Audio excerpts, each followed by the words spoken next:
Guys, I'm from androidica.blogspot.in, and in this video I'll be reviewing the latest iteration of the Android operating system, that is the ice cream sandwich. As you see, I'll review it from a non-Galaxy Nexus device. It is actually a CyanogenMod 7, which will suggest you that it is a port of the OS and not the OS itself. However, it has all the goodness of the ICS operating system. So let's get started. The first thing that you'd see on turning on your phone is your lock screen. So it gets a new UI. As you see, the status bar is unlocked. When you're using the slide unlock screen, you see a cute little lock button. When you press and hold it, you see a nice little circle with two icons, one on the left and one on the right. The left one is for the camera. You can directly switch over to the camera app from your lock screen, or you can move over to the right to unlock the device. It shows your time, your date, and the owner info. Now, I'll be showing you how to put in this owner info in a short while. Since this is still in a development stage, the firmware, the camera doesn't work over here. So if you switch over to the camera, it would say cannot connect to the camera. So I'll just unlock the device. To head over to system settings, to about phone, to show you that this is indeed running ice cream sandwich. There you go. Android version 4.0.3. There you go. Now coming back to the UI, it gets a new interface. As you see, you get the touch buttons over here. This is actually intended for big screen devices which has no navigation buttons, such as the Samsung Galaxy Nexus. It's of no use in this device, but it feels good. You can always hide it. I have a tutorial for hiding these buttons in the next video. Okay, now let's move over to the notification panel. As you would see, it is got a new style. It is transparent from the bottom, and it shows your date and has a settings button that takes you directly to the settings page. In the settings page, as you would see, now your settings are, all your options are segregated into categories. As you have wireless and networks over here. You have your interface settings, which comes with CyanogenMod 7 and is not a part of the actual OS. Your device settings, your personal settings, and your system settings. Okay. Next we'll move on to the home screen launcher. Standard Android features, you have multiple home screen, like I have 5 over here, as you see. So nothing new in that. Since I have changed the DPI of the screen, the Google search won't work over here, but however it has got a new interface too, as you would see, and it's quite nice and usable. You have a new feature called the stacking of apps, where you can stack one app over the other and create a neat folder over there.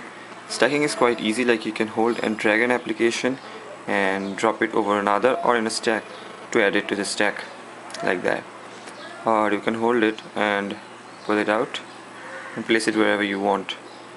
Like I have all my Google apps stacked over there. As you see, that's the dock. It has 5 icons for now. This is for opening up the app drawer. This is your people application, this is a dialer application, this is of course the messaging application, and your browser. Now you would see that you can drag in whole stacks into this drawer, as I do over here. There you go. You can also add new applications from this dock right into a stack, like that. I'll just keep it the way it was for the time being. There you go. Now opening up the app drawer, it gets a new interface too. As you see, now we have 2 tabs, apps and widgets. The app shows all your apps, applications, and you have a nice little transition effect, as you will see. Now as you head over to the last page of your applications menu, you are automatically switched on into the widget tab, as you will see. There you have all your widgets. You can just tap and hold on one and drag and drop it over there. It's quite easy. As you see, the tap and hold of menu is just minimized to only wallpaper selection, as you would see over here. Now these are the soft capacitive buttons, touch buttons to be more accurate. This is the back button, this is the home button, and this is the menu switcher button, where it will show all your open apps, as you would see over there. Quite easy, quite intuitive. and multitasking becomes much more easier. Like if I click on this, I'll move over to the settings page as I was open.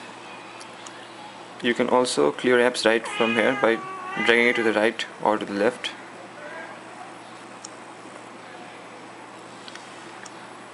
In your app drawer, you can just hit over and hold and drag it to app info to see the information about this application, or place it over uninstall to uninstall the app. So I'll show you there, app info. There you go. It shows all the info of your app, what permissions it uses, how much space it uses, and wherever it is stored. Next I will show you the browser. Now this browser gets a new interface also, as you will see. That's the tab button, that's the menu button. Now this is spread all over the UI, as you will see, since it doesn't support a physical menu button, so you get a menu button over there. However, the menu button will also work over here, like you see. There you go. Menu button does works.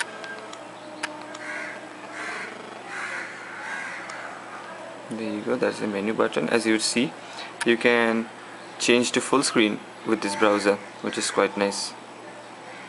As you see, the browser is pretty fast. Like I would open up a heavy website and it will open up quite quickly. Well, that is the new keyboard. So I'll just open up this thingdigit.com site. Let's see how fast it does it. As you see, as you change the orientation, the home screen buttons also change the orientation, and they're a bit smaller right now. You open up.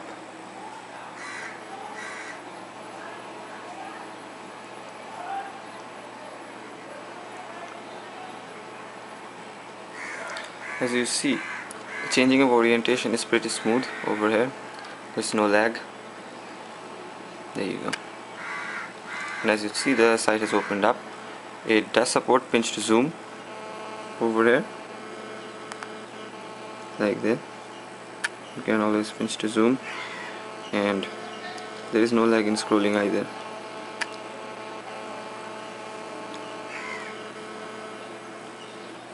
This is a flash heavy site, so I think the scrolling is getting a bit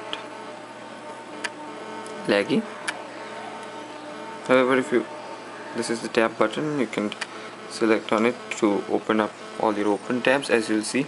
Now you're not restricted to only 4 open tabs, as you can open a maximum of 16 tabs if you have enough RAM left. So you can also go to the new incognito tab, which is your browser won't save your history, quite similar to Google Chrome. Your history, your saved pages, and your browser settings, of course. You can just go to labs over here and tick this full screen menu to switch over to the full screen browser. I'll just head over to home. As you'll see, the home transition also has nice effects. Move over to the messaging application. This is a messaging application over there. It also gets a new interface and quite similar. The conversation now has a different type of interface, like you get a photo of the person you are sending, the person who is sending you, and your own profile over there.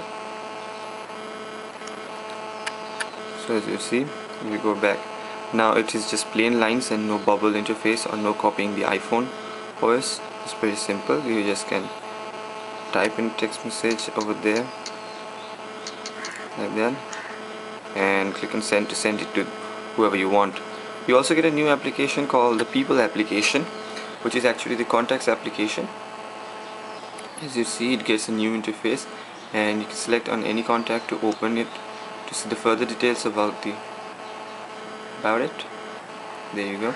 You have a nice little photo over here, your phone numbers, the connections, your group it belongs to, and the relationship you have with this person.